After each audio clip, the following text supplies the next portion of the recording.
Assalamualaikum warahmatullahi wabarakatuh. Halo teman-teman, selamat datang kembali di podcast kami. Kali ini kita akan membahas tentang sifat, teladan, dan cerita dari Nabi Hud. Nabi Hud adalah salah satu nabi yang diutus Allah untuk menyampaikan pesannya kepada umat manusia. Nabi Hud juga dikenal sebagai rasul keempat dari 25 rasul yang diutus oleh Allah. Benar sekali. Selain sebagai rasul, Nabi Hud juga memiliki sifat-sifat yang patut kita contoh sebagai manusia. Salah satu sifatnya adalah kesabaran. Sifat kesabaran ini tercermin pada saat Nabi Hud berdakwah kepada kaumnya yang sangat keras kepala dan enggan mendengarkan nasihatnya. Nabi Hud tetap sabar dan berusaha keras untuk menyampaikan pesan Allah kepada mereka. Nah, tidak hanya itu Kak Rara. Nabi Hud juga memiliki sifat keberanian dalam menghadapi para musuhnya yang ingin menghalangi ajarannya. Sifat keberanian ini terlihat saat Nabi Hud menantang para musuhnya yang menyembah berhala untuk bertanding dalam kegiatan menumbuk, dan pada akhirnya Nabi Hudlah yang memenangkan pertandingan tersebut. Dan satu lagi sifat Nabi Hud yang patut kita contoh adalah keteguhan hatinya dalam menjalankan tugas yang diberikan oleh Allah Subhanahu wa Ta'ala.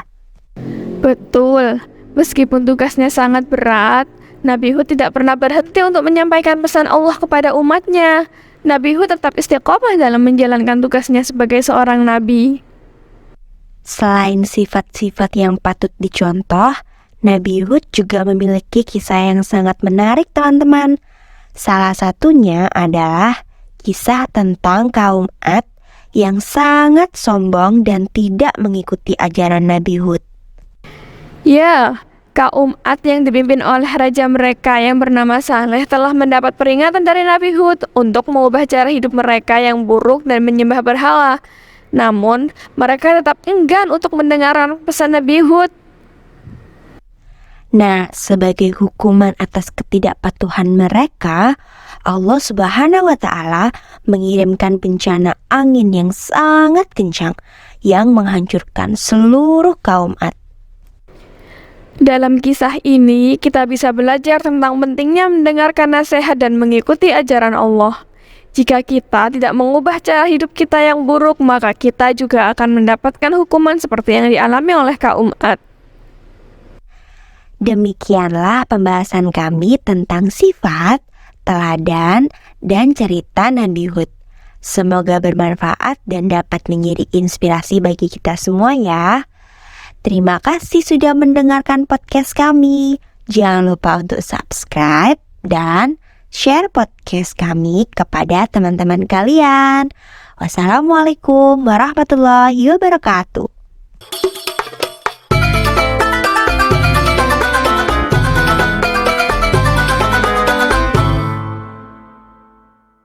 Kisah Nabi Hud.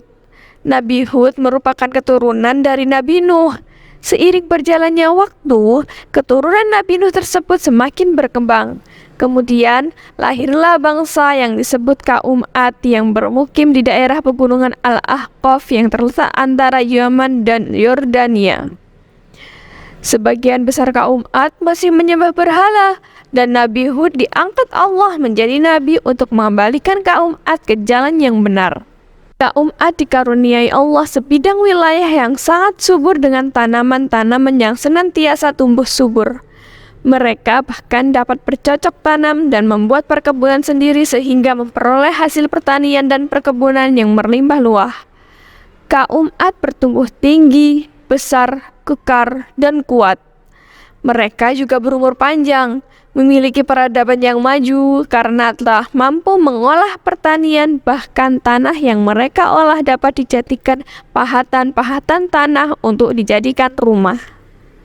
Namun, keperkasaan mereka tidak berarti mencerminkan akhlak yang baik. Mereka meninggalkan ajaran nenek moyang dengan tetap membuat patung-patung berhala untuk disembah.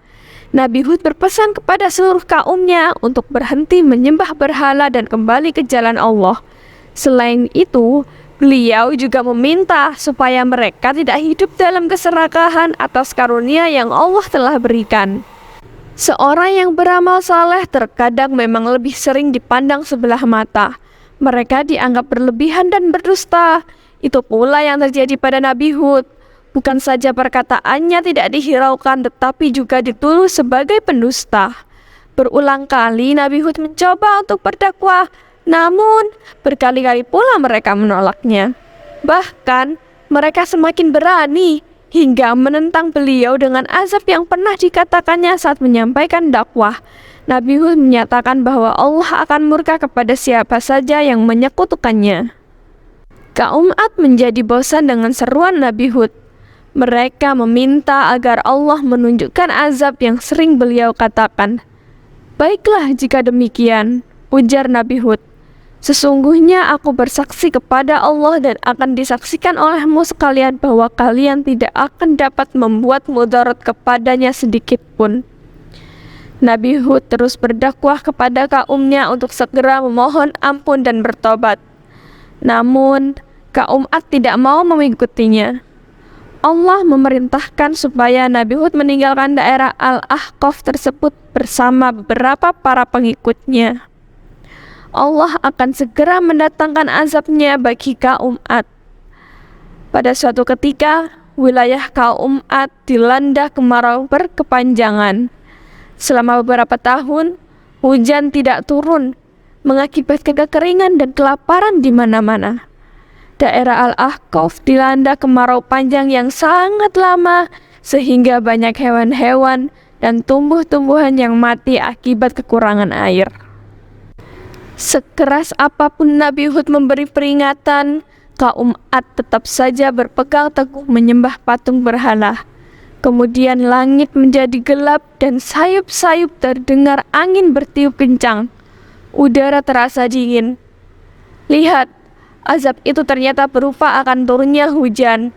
Kaum Ad begitu senang menyambut hujan yang mereka kira akan segera turun itu karena dapat membasahi kembali tanah dan lahan mereka yang selama ini kekeringan. Hujan itu ternyata tak kunjung datang. Justru angin yang dari awal bertiup menjadi semakin kencang hingga 7 hari lamanya.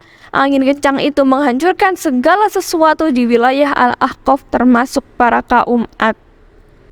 Nabi Hud dan para pengikutnya yang selalu taat beribadah dan menjalankan perintah Allah semasa hidupnya terselamatkan. Setelah mendapatkan wahyu Allah untuk segera menyingkir dari Al-Ahqaf, Nabi Hud bermukim di daerah Hadramaut.